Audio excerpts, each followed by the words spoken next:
All right, so I'm a big fan of how you guys interweave the super heightened poetic elements into the movie. The poetic verses are so beautiful to listen to. But I'm wondering the idea of that natural element of bringing them in without taking us out of the movie. They never take us out, but they're integrated perfectly. And then there's a moment where you have like this Gabourey Sidibe line where about Precious. Was that improv, or was that actually a scripted moment? No, it's scripted. That's in there. Yeah. It was.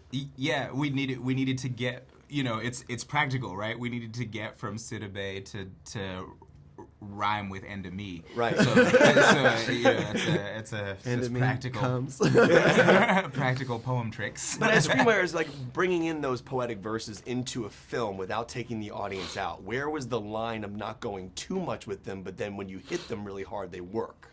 I think we're building a muscle the whole film, right? We start with very conventional sort of trading bars stuff, and this idea that Miles sort of, throws the layup for Colin to land the line, and we build that dynamic more and more extreme throughout the whole film, right? There's all these scenes where Miles is sort of being a salesman and pitching and using language in certain different cadences to make something sound appealing, right? Which is all sort of a layup for Colin, who's trying to find language for what he's going through, and it all sort of leads us to some of our climactic scenes at the end. And this whole explanation of Blindspotting blew my mind. It really kind of makes you think about how you look at people or talk to people. Is there a specific moment where each of you felt blindspotted specifically, where like it's just stayed with you? I'm sure it's happened a lot to everybody, but was there a moment for you that you genuinely just felt it happen right there and then and there? Yeah, every day, literally all the time. This is every time I start going on a Twitter rant about something that I'm super upset about. I have to, that's where the concept for Blindspotting came from. Really, is kind of going, ooh, you're going into this is my position, this is who I am, this is my vantage point in life, and this is why I don't like this, this, and this. We just don't take that time to go, why did they make that decision? If you believe that people are generally good people, then why would you think that that's okay, or why are you defending that perspective? I think it's just nothing but moments like that where it's so easy to get outraged and mad and make somebody the villain without kind of going, well, they're a person that has gone through a certain walk of life. And for you? Yeah, I mean, I think, it happens all the time.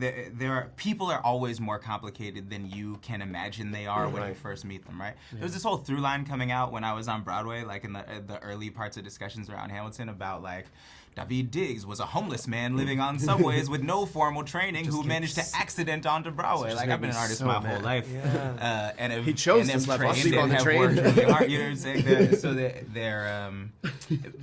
So there was a particular way to skew that story that was a little bit based in some half-truths, but like it's ignoring, it's seeing just the vase, right, and not the faces. Yeah.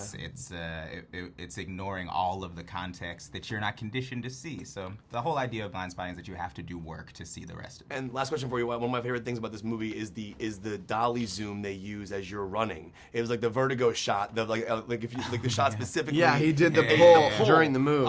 As screenwriters, those moments are very revealing as to what your character's thinking, what he's going through after the specific shooting. Can you talk about, as an actor, those running shots for you, and just kind of speaking to the audience without speaking to the audience, and how those were shot specifically? Yeah, I mean, there's a lot going on those days. I think we had the good fortune of sitting with these characters for so long that they were easy to dial into and live in. So that was easy. The technical aspects of shooting that run, I injured my ankle during the day, so I'm like limping through half of it. There's they're in a car just moving backwards. Chariot camera thing. So it was in a real cemetery that's not blocked off. So we're there were a lot. The technical elements were very difficult, and that's really a tribute to Carlos and Robbie for our director and our DP for getting those shots to be as effective as they were. All I had to do was keep feeling the right things, which is we'd been feeling them for 10 years. So. Yeah. Amazing job, phenomenal film. Thank you for this movie. Thank you. Seriously, I had so much stuff to ask.